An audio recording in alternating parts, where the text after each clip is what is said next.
Ya,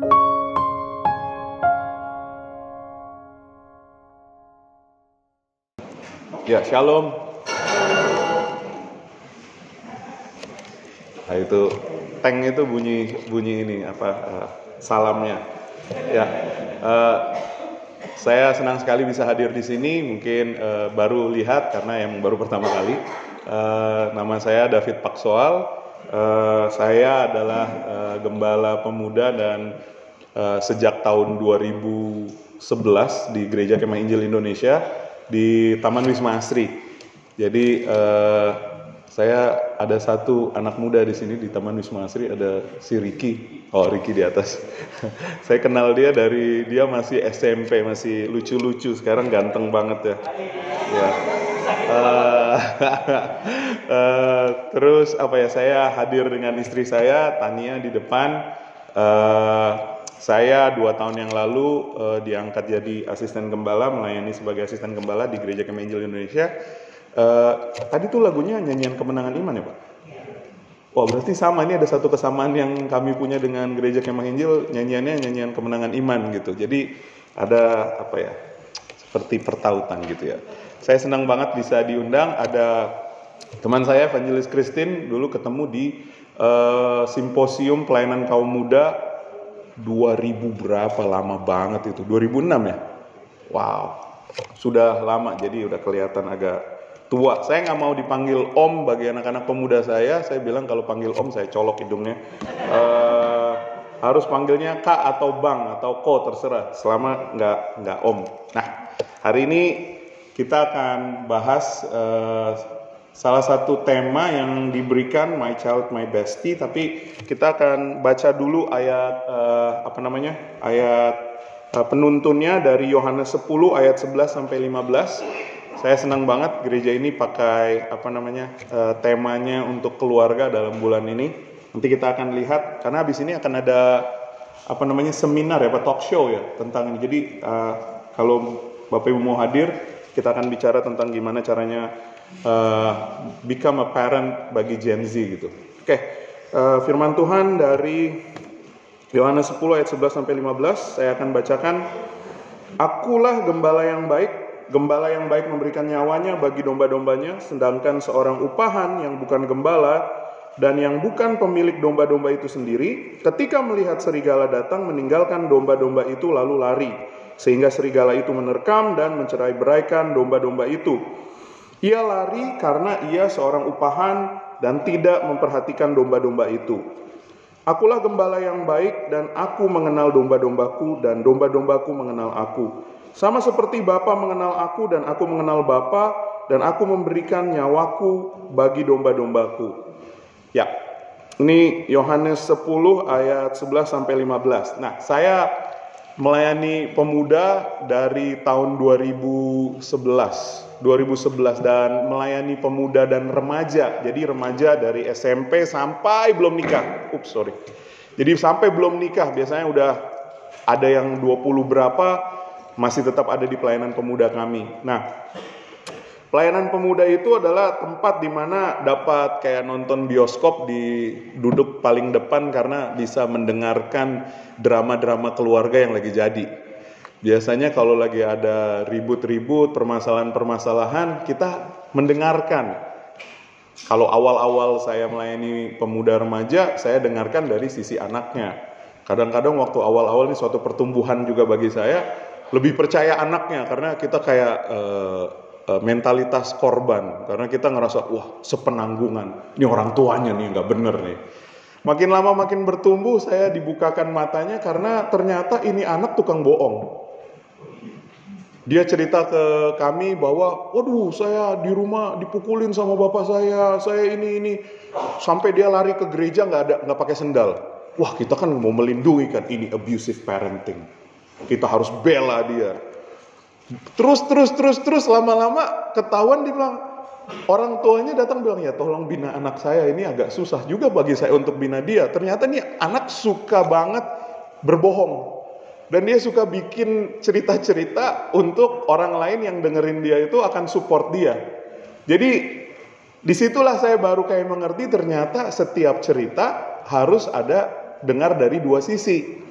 Dan jadi orang tua itu sulitnya adalah karena meskipun kita punya keinginan untuk bisa mengasihi, kita punya keinginan untuk sayang kepada anak-anak kita, seperti ada jurang yang memisahkan kita. Ini bisa, oke, nih my child, my bestie. Nah makanya hari ini di my child, my bestie ini kita akan bahas tentang apa sih prinsip Alkitab di dalam Yohanes 10 ayat 11 sampai 15 yang bisa menolong kita untuk bisa memahami bagaimana cara-cara untuk melayani anak sebagai orang tua. Nah ini dia tadi yang saya bilang, jurang. Semakin kesini Bapak Ibu pasti sadar bahwa perkembangan teknologi sebenarnya membuat landscape dari sosial budaya itu bergerak. Saat ini anak muda itu bukan cuma sekedar generasi yang berbeda, tetapi budaya yang berbeda. Kalau waktu itu saya coba mengajar misi, saya bilang bahwa Gen Z ke bawah punya budaya yang sama sekali berbeda dengan generasi yang atas. Generasi milenial mulai ke bawah adalah adopters dari teknologi-teknologi, sementara mulai Gen Z sampai Alpha mereka punya hidup itu dipenuhi sama teknologi yang membentuk cara berpikir. Nah, cara berpikir, cara berkomunikasi adalah bagian yang esensial bagi pembentukan budaya. Sehingga ketika kita melihat anak-anak kita, ketidaknyambungan ini bukanlah sesuatu yang kayak aneh, tetapi sesuatu hal yang wajar. Karena yang kita temukan dengan kehidupan kita sebelumnya, budaya kita, cara berpikir kita itu berbeda. Sehingga kalau ada gap, seharusnya memang wajar. Nah pertanyaannya bagaimana kita mengusahakan secara intensional itu sengaja, untuk bisa agar gap itu ya tidak semakin lebar. Bagaimana caranya membangun suatu jembatan agar gap ini nggak makin besar. Makanya tema hari ini, anakku sahabatku, mungkin kadang-kadang terlalu terdengar sedikit cringe gitu. My child, my bestie, apa baik gitu kalau kata anak muda, bestie, jangan panggil gua bestie gitu. Kita itu beda. Tapi kita mau melihat dari lensa sebagai gembala, lensa firman Tuhan sebagai gembala, bagaimana sih Tuhan Yesus mendefinisikan ulang suatu pola untuk bisa melayani anak-anak kita. Nah, oke. Yohanes 11 ayat 11, 12 dan 14 bilang begini, "Akulah gembala yang baik memberikan nyawanya bagi domba-dombanya. Sedangkan seorang upahan ketika melihat serigala datang, meninggalkan domba-domba itu lalu lari. Akulah gembala yang baik dan aku mengenal domba-dombaku dan domba-dombaku mengenal aku." Di sini kita melihat bahwa ada dua tipe orang. Yang pertama adalah ada orang upahan dan ada gembala. Jadi kita lihat di sini bahwa ada tipe-tipe di mana orang-orang upahan ada gambarannya, nanti gembala juga ada ada gambarannya. Nah pertanyaannya sekarang gini, kalau gembala ada serigala dia nggak kabur, orang upahan ada serigala dia kabur. Nah mau dibahas sekarang serigalanya itu apa, ya kan? Dalam konteks ini serigalanya itu apa? Serigala adalah segala sesuatu yang saat ini tuh bisa aja mengancam kesehatan dan well-being dari anak kita. Nah kita mau lihat, bisa tolong bantu di nextin? Oke, thank you. Nah yang pertama itu adalah fakta bahwa Gen Z zaman sekarang, Gen Z itu kalau nggak salah between 13 to 28, antara 13 sampai 28. Jadi ini adalah early adolescent kalau menurut psikologi perkembangan. Jadi early adolescent itu adalah remaja awal, anak-anak SMP dan sampai ke 28. 28 itu udah mulai late adolescent, remaja akhir. Nah, menurut fakta ini diambil dari Parenting Gen Z, ada satu buku dikatakan bahwa anak-anak generasi Z adalah generasi yang paling cemas dan tertekan dalam sejarah. Wow. Gimana guys mental health? Kalian aware ini nggak buat teman-teman yang remaja, yang pemuda, bahwa kalian adalah generasi yang paling tertekan dan paling cemas dalam sejarah. Apakah ini diakibatkan karena sosial media dan penggunaan gadget yang berlebihan? Bisa jadi. Ada banyak video-video yang menyatakan bahwa it's a very lonely generation, karena even though kita connected dengan banyak orang tapi nggak ngerasa terhubung. Connected tapi nggak terhubung gitu, nggak punya hubungan yang intim dengan orang lain. Kita bisa posting banyak hal, kita bisa dapat like banyak banget, kita bisa dapat komen banyak banget, tetapi kita tetap ngerasa kesepian karena meskipun komennya banyak, kita nggak ngerasa orang itu bicara ke batin kita. Ya nggak teman-teman? Jadi kita berpikir kalau gitu berarti tambahin postnya dong, karena kurang banyak engagementnya, kita tambahin lagi postingnya. Gak ada yang nyambut. Reels yang pertama lebih banyak. Yang sekarang, jangan-jangan aku kurang bagus ya? Kata-kataku kurang bagus ya? Apa kurang hooknya kurang dapet?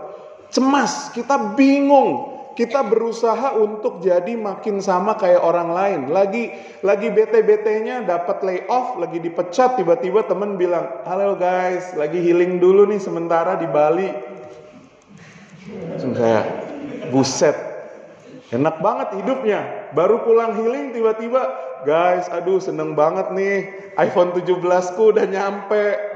Mateng gak?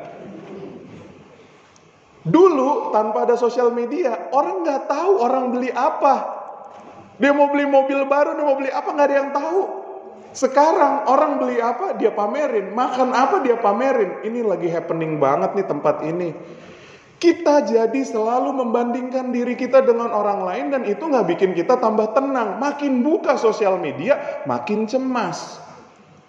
Ya ampun, ada toko mie yang baru dibuka nih, kayaknya enak banget deh. Mie-nya mie yang dahsyat banget nih, ini mie babi banget nih, ini kalau nggak kita kejar nggak. Dan nggak mampu untuk bisa ngelakuin yang orang lain lakukan, bikin kita cemas. Nggak tahu kenapa.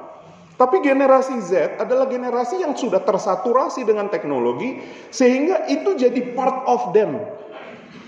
Sementara buat generasi kita yang adopters, yang mengadopsi teknologi, bagi kita mungkin kita buang aja dulu handphone sementara waktu, kita masih bisa hidup. Karena dulu masih ada zaman layang-layang, masih bisa main congklak. Zaman sekarang itu dihilangin, bingung mau ngapain.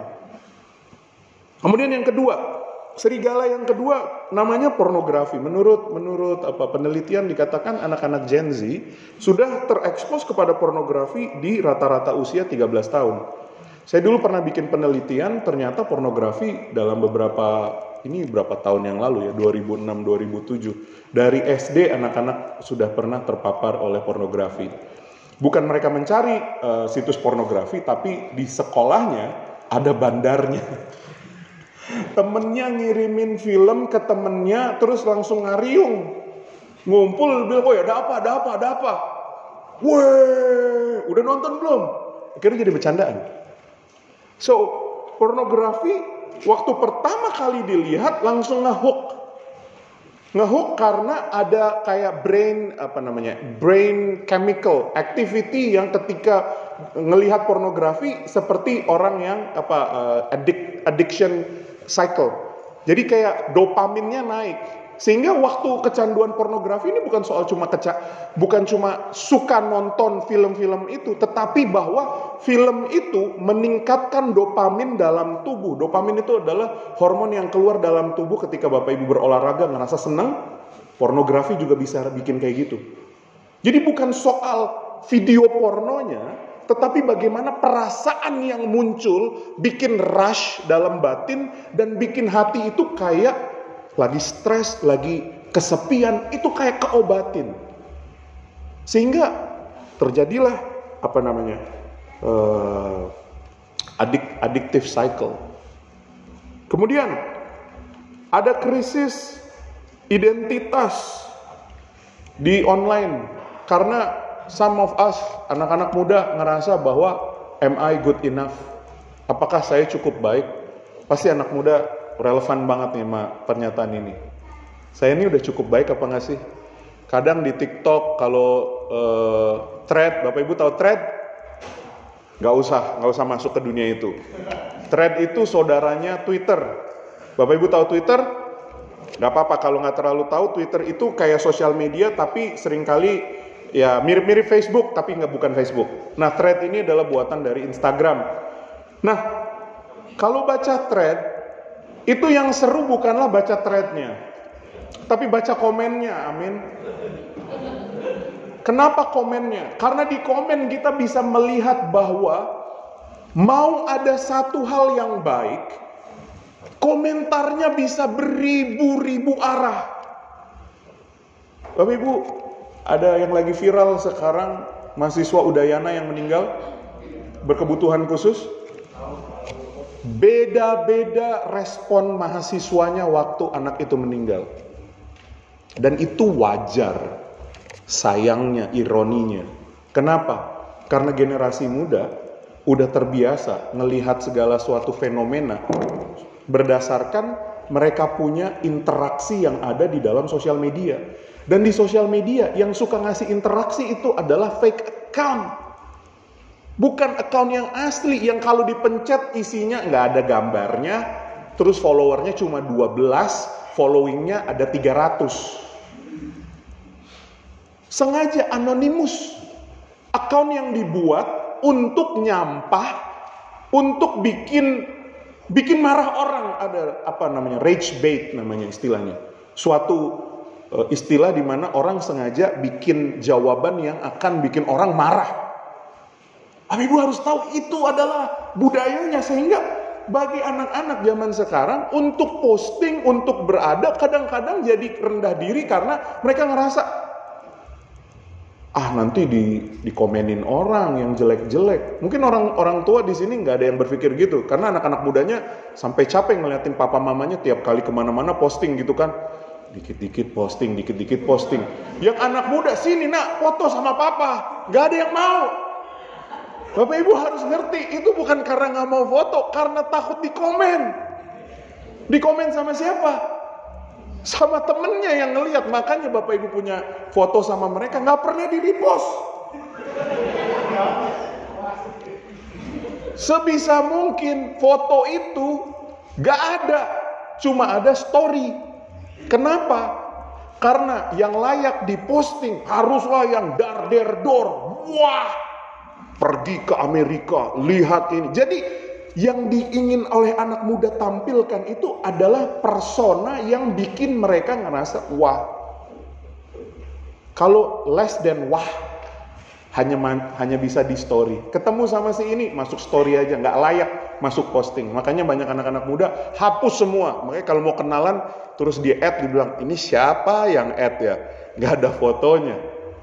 Susah layanin pemuda. Krisis identitas, terus menanya, apakah saya cukup baik atau enggak. Kemudian ada lagi kebingungan gender. Nowadays, orang jadi mulai terbuka tentang apakah identifikasi genderku. Apakah aku laki-laki, apakah aku perempuan, apakah aku non-binary. Udah tahu istilah non-binary Bapak Ibu? Non-binary adalah gender fluidity, di mana jangan sebut saya laki-laki atau perempuan karena saya bisa jadi laki-laki atau perempuan, karena gender bukanlah sesuatu yang dua kutub, tapi fluid. Di pelayanan pemuda kami ada beberapa orang yang mengatakan bahwa inilah pergumulan mereka. Tetapi ini jadi sesuatu hal yang makin lama makin terbuka bagi orang-orang. Dan seringkali karena kebingungan ini anak-anak muda nggak tahu mau pergi kemana. Karena di tempat-tempat yang konservatif, seringkali mereka nggak akan bisa menceritakan tentang pergumulan itu. Mereka kebingungan. Dan yang paling menakutkan adalah serigala itu bernama kekosongan iman. Ini menurut penelitian di Amerika, hanya 4% Gen Z memiliki pandangan dunia Alkitabiah, worldview-nya Alkitabiah. Kebanyakan karena Gen Z ini punya akses informasi yang begitu luar biasa banyak. Yang jadi masalah adalah Gen Z Anak-anak yang muda dan alfa terbiasa untuk mendapatkan jawaban yang cepat dan tidak belajar untuk memahami bahwa A jadi air, ada proses berpikir dan ada proses pembuatan. Sehingga kebanyakan yang hidup di generasi ini cuma tahu jawabannya kalau ini tuh apa, Cleo, udah Cleo. Kenapa Cleo? Apakah perbedaan Cleo sama Aqua dan lain, udah gak terlalu peduli. Yang penting kalau saya mau nanya A, jawabannya harus dapat instan A. Tahu dari mana?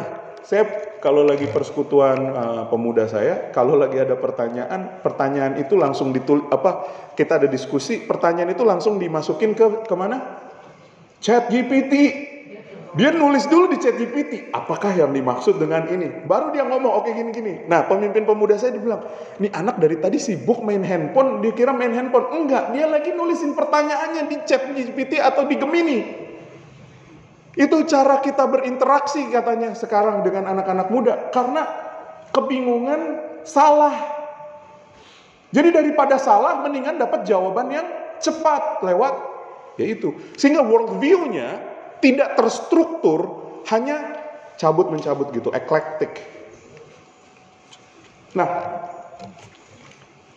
kalau kita jujur, ketika kita jadi orang tua dan banyak serigala-serigala ini datang, kita itu ngasuh anak hanya sebagai sebagai orang upahan yang hanya berfokus kepada manajemen perilaku. Kita harus bikin A, pagi-pagi harus bikin ini. Nggak boleh ke situ. Jadi larangan, do's and don'ts-nya banyak. Tapi kita nggak pernah melihat hatinya. Sehingga ketika serigala-serigala ini datang, yang dikoreksi hanyalah perilakunya. Jangan nonton ini, jangan nonton itu. Nggak boleh ke sini, nggak boleh ke situ. Harusnya ke sini, jangan ke situ. Jadi bukan tentang kenapa saya mau lakukan itu. Karena kan dari hatinya mengalir perbuatannya, bener gak? Dan ini yang lagi jadi, kebanyakan kita hanya manajemen perilaku.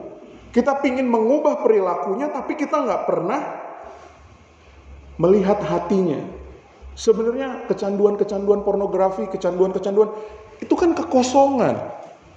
Semakin sering kita memahami, tahu dari mana sih kekosongan? Karena saya juga pecandu. Seringkali kecanduan itu bukanlah karena kejahatan candunya, tetapi karena seringkali hati ini sepi. Gak punya teman, gak ada koneksi yang dalam, sehingga di dalam kesepian, dalam tekanan yang berat, lebih baik lari ke tempat kecanduan itu. Kecanduan itu seperti paracetamol yang ngebantu kita lagi demam. Entah minuman keras, entah seks, entah pornografi, entah shopping. Kadang-kadang kalau di gereja kan lagi khotbah gini, sering shopping. Jangan lupa tap-tap keranjang kuning. Itu langsung. Gembala itu nggak seperti orang upahan yang cuma ngebentuk tapi nggak memahami hati. Gembala juga adalah orang-orang sebagai orang tua yang ketika serigalanya datang, dia stay. Dia stay, memahami, melindungi. Bukan ketika tekanannya makin datang, pusing gua. Capek ngurusin orang kayak lu. Saya kadang-kadang gitu. Interaksinya jadi kayak dibuang. Kita aja udah capek di kantor mau ngurusin datang pulang anak nggak tahu diri. Kalau orang lagi stres, reaksi psikologinya adalah 2, fight or flight, berantemin atau kabur. Gembala nggak lakuin itu. Gembala stay di dalam fase stres itu dan berinteraksi di dalam fase stres itu. Mencoba memahami, kadang-kadang mungkin ketakutan juga ketika serigala datang, dia takut tapi dia nggak pergi, dia stay sama dombanya sebisa mungkin, mencoba untuk menyelamatkan domba ini dari ancaman-ancaman yang lagi datang. Ini yang namanya kedekatan, companionship. Ini yang Tuhan Yesus lakukan, Sang Immanuel, nggak pernah ninggalin kita. kapal bergelombang, gelombang kencang, dia tetap ada di kapal itu. Nah, prinsip-prinsip apa yang ada dalam firman Tuhan yang kita bisa pelajari tentang menjadi gembala dan bukan jadi orang upahan? Nah, yang pertama, gembala itu mengenal. Aku mengenal domba-dombaku dan domba-dombaku mengenal aku. Kata mengenal di sini kan dalam bahasa aslinya itu kan ginosko ya. To know, untuk bisa mengenal dengan pengetahuan yang intim. It's not just knowing about, kayak Bapak Ibu tahu misalnya tentang handphone iPhone 17. Kita tahu tentang handphone iPhone 17 karena kita lihat banyak iklannya, kita tahu harganya berapa. Tapi ginosko adalah mengenal karena ada keterlibatan. Jadi ada hubungan. Ginosko itu adalah pengenalan dan pengetahuan yang didasari atas pengalaman bersama. So, ketika dikatakan bahwa Tuhan adalah gembala, kita juga jadi orang tua yang adalah gembala harus mengenal anak-anak kita. Nah, ada teori perkembangan iman yang jadi. Ada banyak cara mengenal. Saya kayak fokusin ke teori perkembangan iman. Ternyata ada teori perkembangan iman yang menyatakan bahwa waktu anak-anak kecil itu adalah namanya tahap intuitif. Kemudian ada anak-anak SD itu adalah tahap literal. Dan yang berikutnya waktu mulai remaja itu adalah konvensional. Ini agak serupa sama teori perkembangan kognitif. Ada yang psikologi di sini? Ada. Saya S1 saya psikologi. Jadi di fase intuitif, orang tua akan melayani anak untuk punya iman kepada Tuhan dengan hadir. Ada yang namanya teori attachment. Bapak Ibu bisa cari nanti di Google Gemini atau di ChatGPT, teori attachment, kelekatan namanya, teori kelekatan. Teori attachment itu bicara bahwa bagaimana orang berinteraksi di masa depan itu dipengaruhi sama bagaimana ia dekat dengan figur-figur perawatnya di masa awalnya. Itu teori attachment.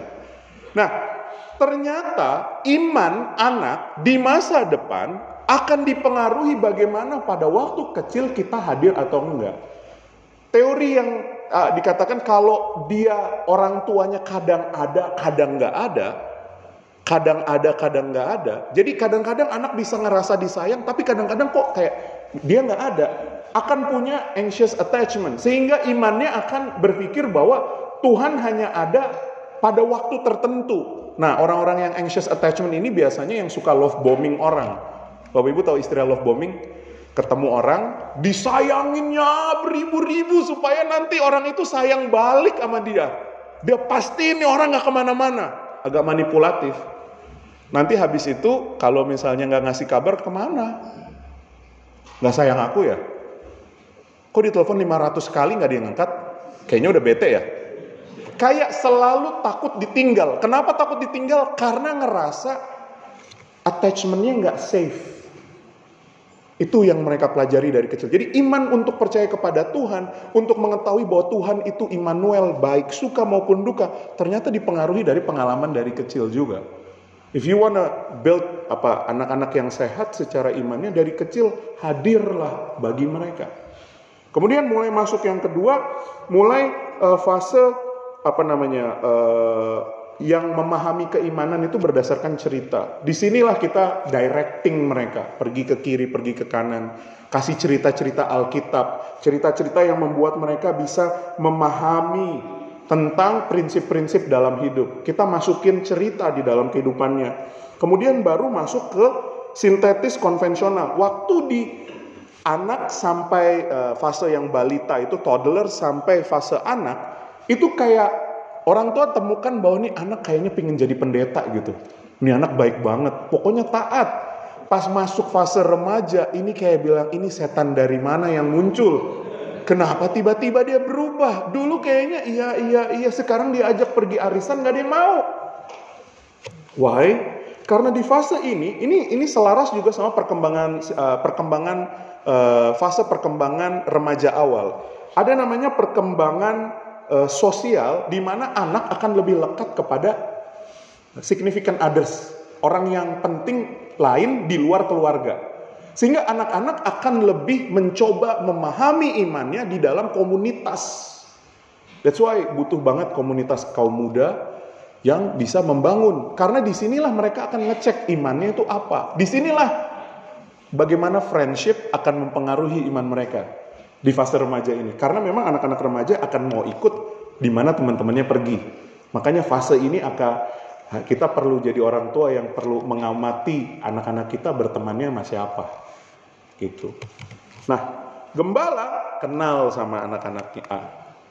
Nah, gembala juga adalah orang yang berkorban. Di dalam firman Tuhan ayat 11, gembala yang baik memberikan nyawanya bagi domba-dombanya. Bahasa aslinya itu adalah memberikan itu to put down, to lay down, titesin, menyerahkan diri untuk mati. Waduh. Orang tua harus mati bagi anak. Dia bilang, aku mati-matian bagi kamu. Aku udah kerja banting tulang buat kamu, nggak dihargai. That's good. Itu salah satu bagian love language, yaitu memberi. Tapi di dalam mendidik anak ada banyak bahasa cinta yang perlu dieksplor. Dan seringkali tahu nggak Bapak Ibu? Kan panggilan sebagai orang Kristen adalah mati bagi diri kan, mikul salib, bener nggak? Tahu nggak cara Tuhan untuk bikin kita mati? Pertama dia kasih suami atau istri kita. Ya, udah lihat kan makin mati kita kan? Ini bukan sarkas Bapak Ibu, minta maaf, bukan sarkas. Kadang bilang, iya emang mati, gue kalau ketemu dia mati terus. Selalu dia yang benar, makanya dia terus yang benar. Cari istri yang benar, dia terus yang benar. Sekarang saya salah terus. Bukan.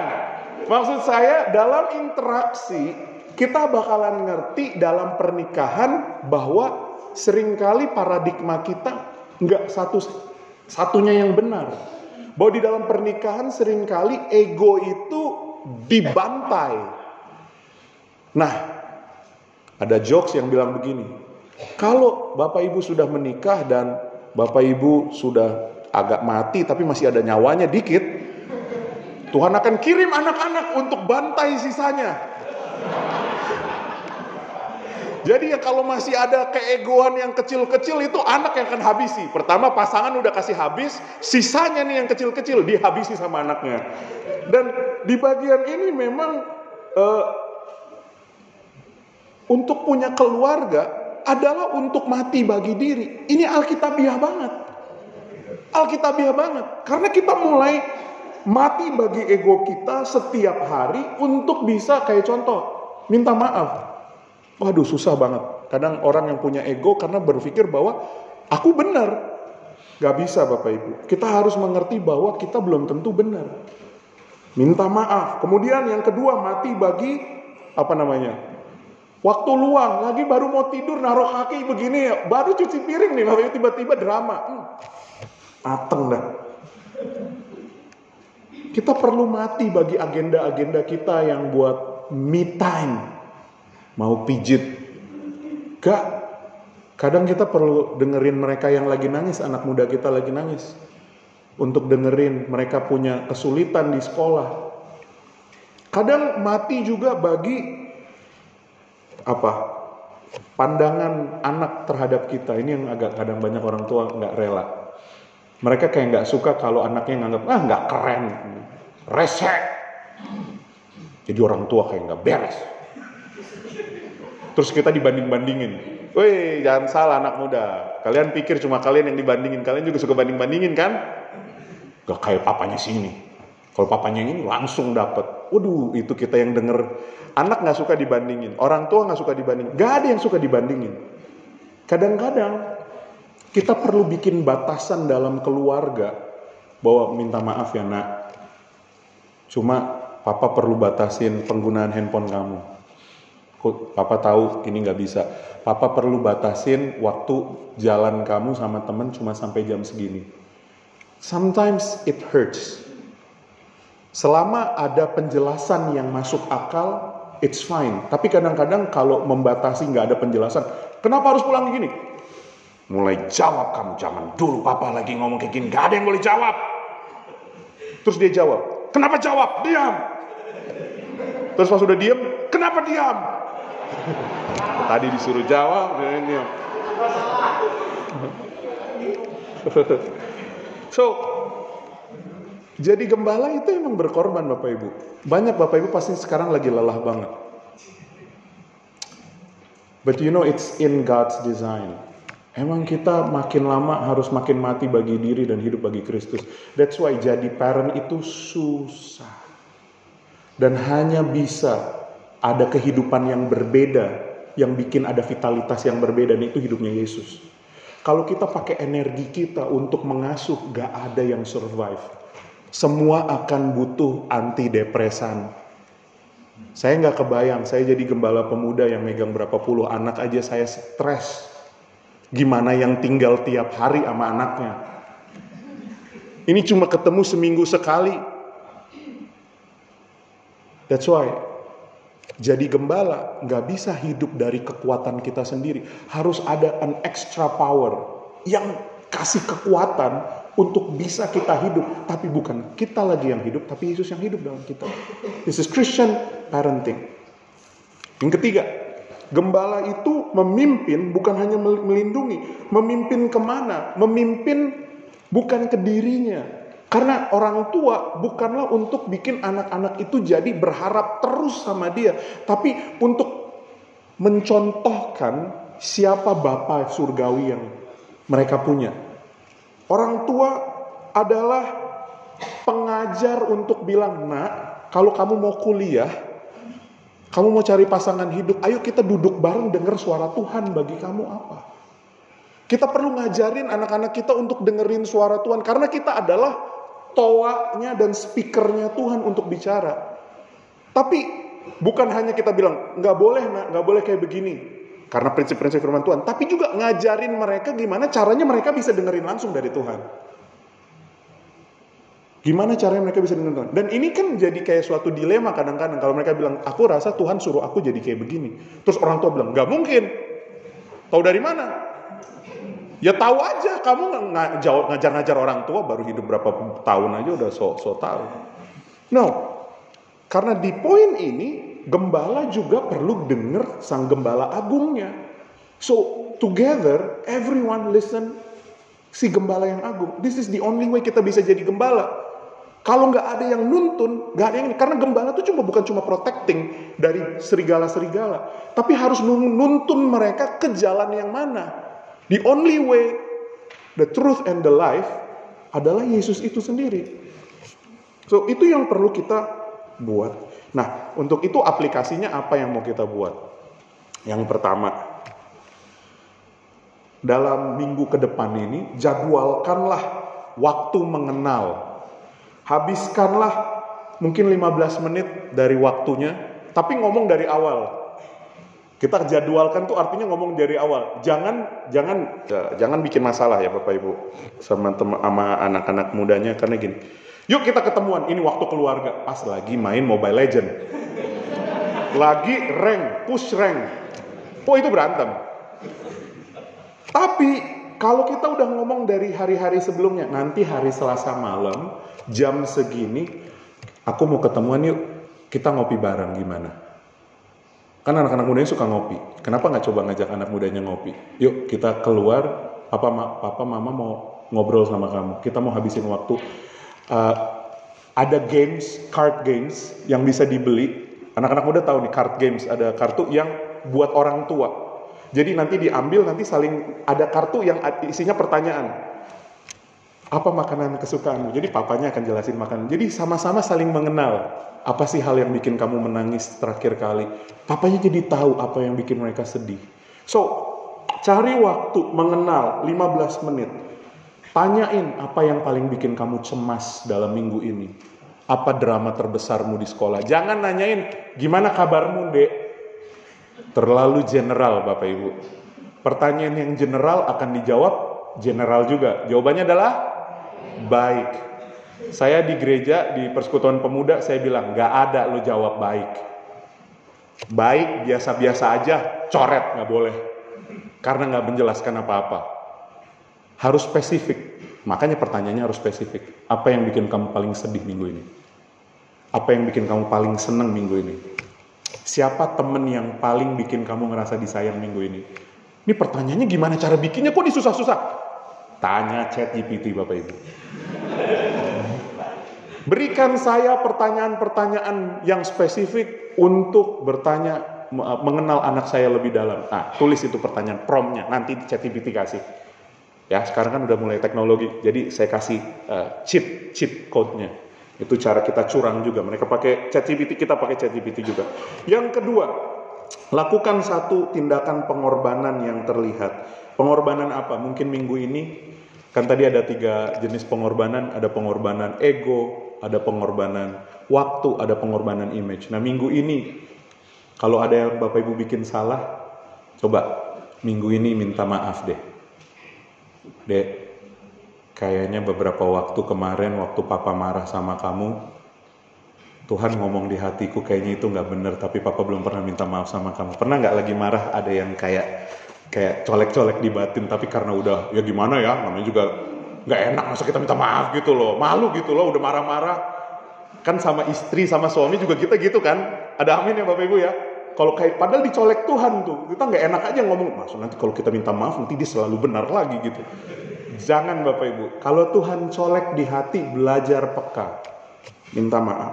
Kemudian yang ketiga adalah belajar untuk practicing yang diajar, jangan cuma nyuruh. Misalnya contoh, kamu nih berdoa dong, kamu nih main handphone terus, baca buku kek. Coba praktekin, Bapak Ibu gak main handphone, baca. Ambil waktu, ayo saatnya baca buku, kita baca. Nih ada buku Papa mau kasih komik kayak atau apa, tapi baca bareng sebagai keluarga. Atau apa yang Bapak Ibu mau ajarkan, jangan kehabisan banyak waktu di handphone, kamu main kayak sama teman kamu. Ya udah, Bapak Ibu pergi main sama dia. Kemana? Gak tahu, spend time. Jadi yang ingin Bapak Ibu ajarkan, praktekin.